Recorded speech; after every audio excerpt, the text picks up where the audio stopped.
දැන් උඹට දෙනවා කෝට්ටක්. හා කෝට්ටක්. කෝට්ට අරන් මම මොනවද කරන්න ඕනේ? කෝට්ට අරන් මං හිමේ යන්නද? එහෙම නැත්නම් පර්ණ සන්නාසීක් වගේ ඇවිදින්නද? එහෙම නැත්නම් හිඟන්නෙක් වගේ යන්නද? කොහොමද කරන්න ඕනේ? දැන් අයියේ පර්ණ සන්නාසීක් වගේ යනවනම් මෙහෙම යන්න පුළුවන්. එතකොට හිමේ ඇවිදිනවා නම් ඇවිදින්නේ මෙහෙම. නේ? එතකොට හිඟමනේ යනවා නම් අපිට මෙහෙම යන්න පුළුවන්. හොඳද? හොඳද? නවත්තපන් ගොන් පාට් දෙන එක. ඇයි උඹලා ඉතින් අපිට හැමතිස්සෙම කියන්නේ අපි ගොම් පාට් දෙනවා කියලානේ. ඉතින් ඉව තමයි ගොම් පාට්. ඇයි කලබල වෙලා? ඉවසගෙන ඉඳපන්. අයි තව මොනවද මං කරන්න ඕනේ දැන්?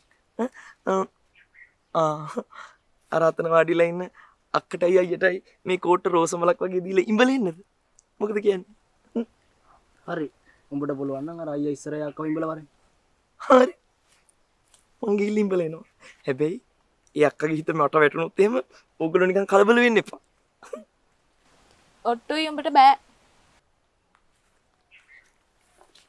මොකද්ද? මට බෑ. හැබැයි මං එයාව ඉම්බොත් ඊළඟට ඉඹින්න ඔයාව. මොකද කියන්නේ? උඹ කවුද යකෝ අපිට කොන්දේසි දානවා? අන්න ප්‍රථම වසරේ මට ඕගොල්ලෝ බය වෙලානේ. බය නැත්තම් මොකටද ඔම කියන්නේ? හරි. එයාව ඉම්බොත් මම මෙයාව ඉමිනවා. ඊට පස්සේ ඔන්නම් ඔයාවත් ඉමින්න. මොකද කියන්නේ? හරි. ඔට්ටුයි. උඹ පුළුවන් නම් ගිහලා ඉඹපන්. හැබැයි පුතේ අරු මරු මොස්කාරයා. උඹට ගෙවුවොත් අපි දන්නේ නැහැ. හරි හරි. ගෙවුවොත් මම ඒක බේරගන්න.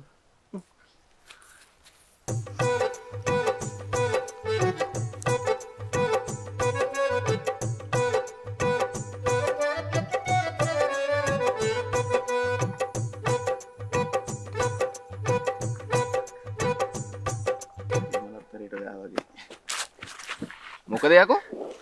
එක්ස්කියුස් මී අයියේ.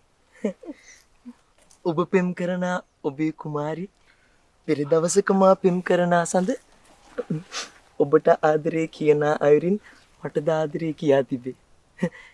සාගර විරලේ සොඳුරු සැඳෑවක රංගහල කෙළවර අඳුරු නිමේෂයක අද ඔබ ළඟ ඔබ සනසාල නෑය පෙර දවසක මා පෙම් කරන සඳ මට ආදරේ කියා තිබේ.